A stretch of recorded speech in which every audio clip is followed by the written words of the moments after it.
il est là. Comment vas-tu Thierry? Ça va et toi? Ça va. Et alors 2 masques au changement. 2 masques. Et que les gars, il y en a un. Tu as un petit gel?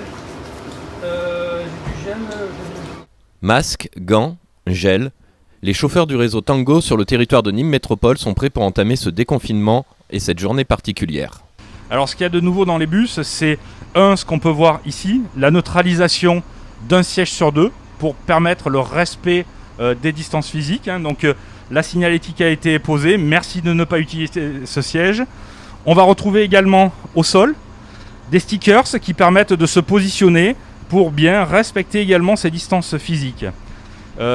Dernier point qu'on va retrouver dans les bus mais qui est plus sonore, c'est des annonces sonores qui vont être diffusées très régulièrement pour rappeler les gestes barrières, le port du masque obligatoire, le respect toujours de cette distance de 1 mètre, donc une annonce sonore qui va être diffusée tout au long de la journée à l'intérieur du bus.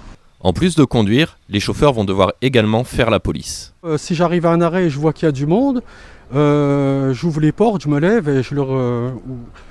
S'il y a encore de la place, je les laisse monter, mais à partir d'un moment, je dirais stop.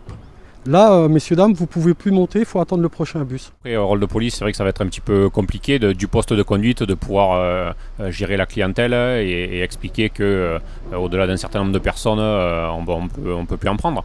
Mais voilà, il y a quand même pas mal de bus qui ont été mis en place, beaucoup plus que jusqu'à présent sur ces 2 mois de confinement.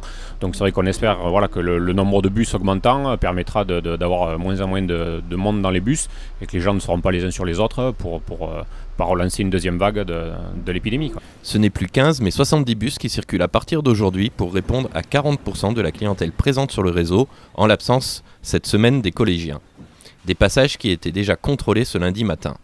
J'ai une certaine inquiétude parce que ça fait 2 mois qu'on est sur le réseau, même pendant le confinement, le réseau a continué à tourner avec des équipes d'intervention. Non, j'ai pas particulièrement peur, je pense que les gens sont intelligents et ils vont comprendre que c'est pour le bien de tout le monde. Voilà, c'est le bien de tout le monde. Donc l'appréhension, un petit peu, l'inquiétude, non. Des usagers qui comprennent évidemment ces mesures. Pour la sécurité de tout le monde, pour assurer, en fait ça sert à rien, mais pour assurer. Même si certains auraient aimé éviter le bus. Alors là, c'était spécial ce matin puisqu'il pleuvait.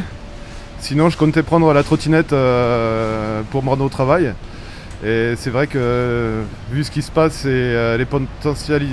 vous voulez, potentiellement, c'est très dangereux pour les personnes âgées. Mes parents sont malades. Et donc, je préfère éviter tout contact avec des endroits où les gens se regroupent. En fonction de l'évolution, Tango adaptera le trafic au jour le jour.